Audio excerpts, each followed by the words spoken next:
I'm Doug Weiler with Police Magazine. I'm here with Melissa Swales. Melissa, you and I are both part of an organization called blueh.e.l.p.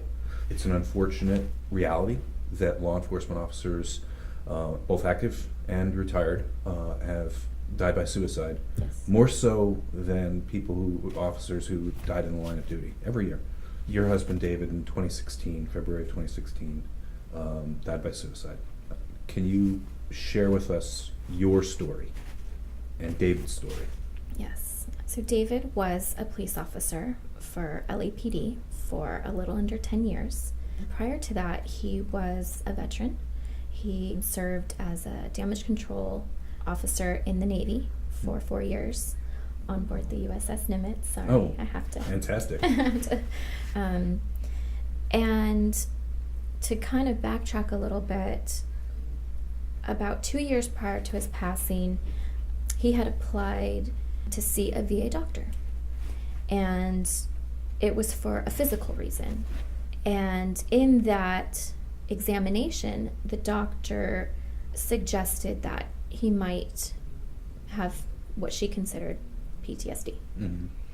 And she submitted that to the Veteran Administration.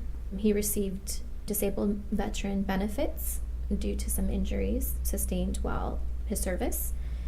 But we got a letter from the Veterans Administration saying that they were denying his claim or his doctor's diagnosis of PTSD because of his current position as a police officer. What couldn't be determined was the cause of the post-traumatic stress, whether it was service-related or his current job. Yeah.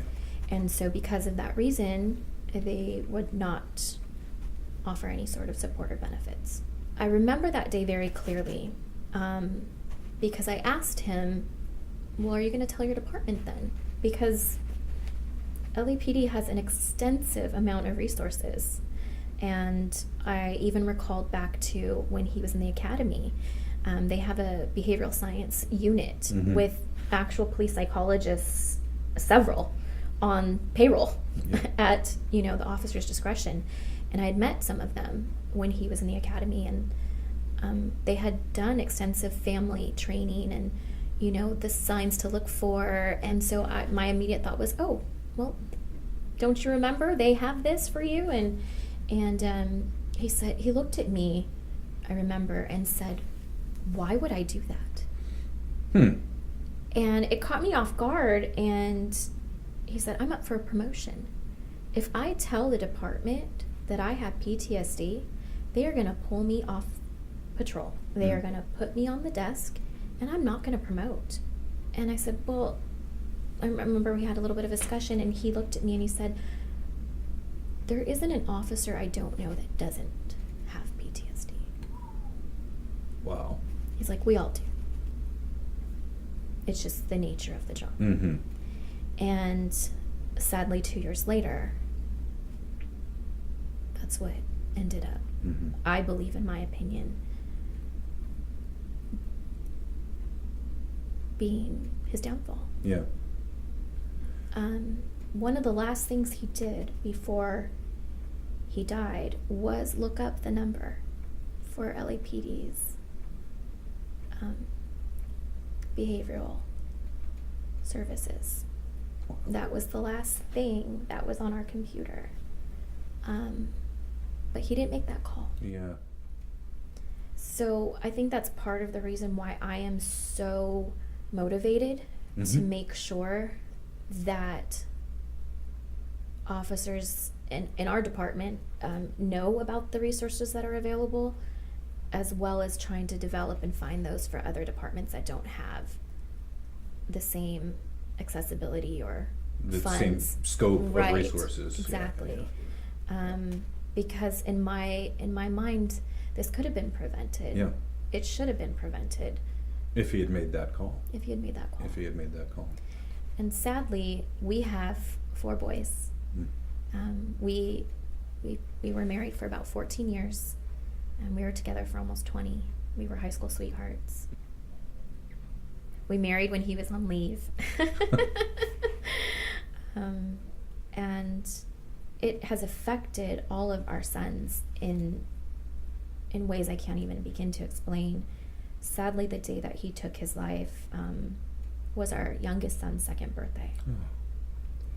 And that's a conversation I dread having Mhm. because he's 4 now. Yeah. But at some point, I'm going to have to sit this little boy down and explain to him that the day Daddy died Yeah. is the same day that he was born. Yeah. And it's a day that should be celebrated. Right. And that's been very hard. Our oldest is 16 now. He was 14 at the time. He was with me when I found his father. That's not something any child should see, let alone A 14-year-old boy. right, Yeah. whose dad was his best friend. Yeah. And I was able to shield him from some of it, but that's something that will stay with him Yeah. for the rest of his life. The other two didn't have a good interaction, being the last time they had a conversation with their dad. Mm. And so the words that were shared are the last words they remember. And it's strange that I'm even bringing this up because we just had this conversation a couple days ago. And my son had said, when we go to grief camp and we share with other kids what were, your parents' last words, a lot of them say, I love you, Mhm. or be good, help Yeah. your mom. And Dad's words weren't those.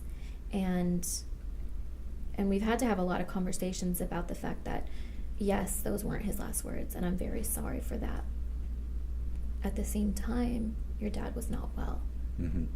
And those words that he spoke to you were not him. At that point, he was so far gone. Yeah.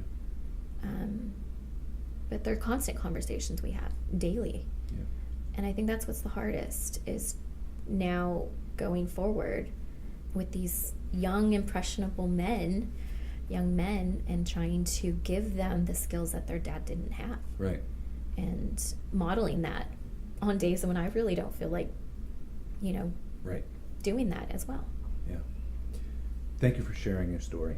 It's important that we tell these stories, that law enforcement officers on policemagazine.com, elsewhere, are exposed to the aftermath of what these tragedies leave.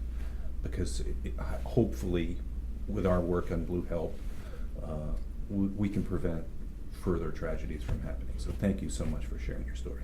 Absolutely. Thank you. Doug Wiley, Police Magazine.